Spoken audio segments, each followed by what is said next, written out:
तुमच्या हक्काचा आवाज आजचा महाराष्ट्र। पुण्याच्या दौंडमधून एक धक्कादायक प्रकार समोर येतोय। जमीन मोजणीचा अर्ज दिला म्हणून दौंडच्या स्वामी चिंचोलीत चक्क कोयत्याने सपासप वार करत हल्ला केल्याची घटना घडली आहे।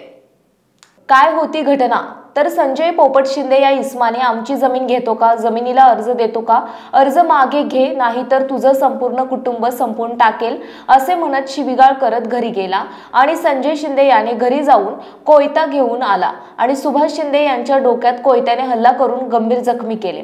यामध्ये सुभाष शिंदे यांचे 2 मुलं प्रशांत शिंदे, राहुल शिंदे हे सोडवण्यासाठी आले असता त्यांच्यावरही संजय शिंदे यांनी त्यांच्या डोक्यात आणि पाठीत कोयत्याने वार करत हल्ला चढवला।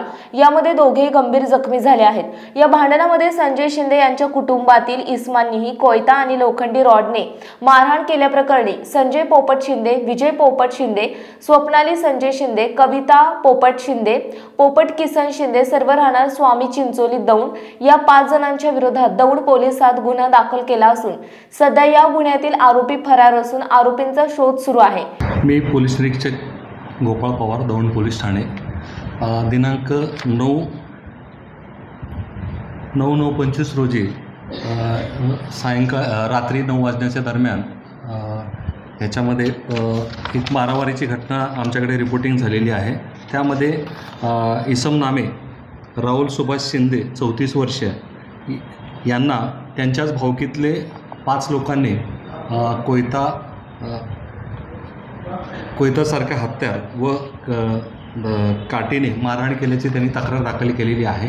तो Daund police Thane CR number 575/25 कलम 118(2) प्रमाणे तो सदरचा गुन्हा दाखल करण्यात आला आहे आणि सदर गुन्ह्यातील आरोपी शोधार्थ टीम रवाना झालेली आहे। 9 सप्टेंबर रोजी नेमकं काय प्रकरण घडलं, काय प्रकार होता, भांडणं कशामुळे झाली आणि सर्वप्रथम तुमचं नाव सांगा, नेमकं प्रकरण काय होतं सांगा। माझं नाव राहुल सुभाष शिंदे, मी राहणार स्वामी चिंचोली। जमिनीच्या वादातून मी मोजणीसाठी अर्ज केलता, माझी जमीन मोजायची होती म्हणून अर्ज केलता। तर अर्जाची संबंधित शेतकऱ्यांना नोटीस मिळाली, संजय पोपट शिंदे यांना नोटीस मिळाली। तर त्या नोटिसाचा राग मनात धरून त्या माणसाने संध्याकाळी 9 सप्टेंबरला संध्याकाळी रात्री आमच्या घरात घुसून कोयत्याने माझ्या वडिलांना आणि माझ्या भावाला मारहाण केली। वडिलांना डोक्यात जबर मारहाण झालेली आहे। वडिलांना इथं असं 9 टाके पडलेले आहेत आणि भावाला 8 टाके आहेत इथं असं डोक्यात, आणि मला पण असं गाजाने रोड इथं मारलाय। माझं डोकं दुखतंय पण एवढं नाही म्हणजे। आणि आता काही मागं हॉस्पिटल दिसतंय, इथं पेशंट आमच्या ICU मध्ये ॲडमिट आहेत। मी 9 तारखेला संध्याकाळी 11:30 वाजता दौंड पोलीस स्टेशनला गेलो असता माझी तिथं फिर्याद कोणीच घेतलेली नाही।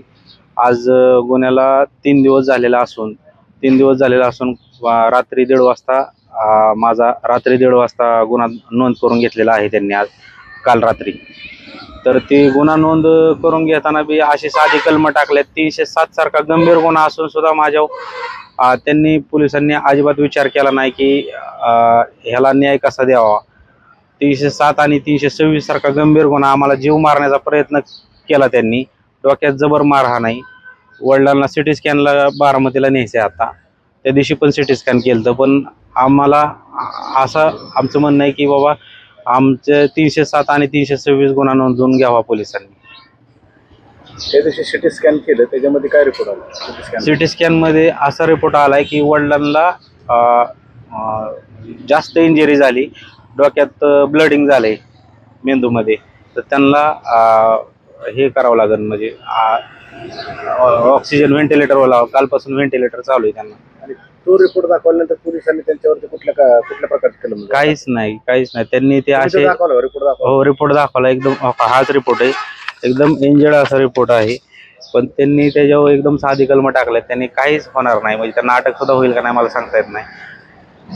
फक्त आता कसं झालंय, पैशाचा वापर आणि काय म्हणतात त्याला, आपली ताकद दाखवायची आणि गरिबाला न्याय नाही मिळणार साहेब, असं मला वाटतं। आजचा महाराष्ट्रासाठी परशुराम निकळे, दौंड, पुणे।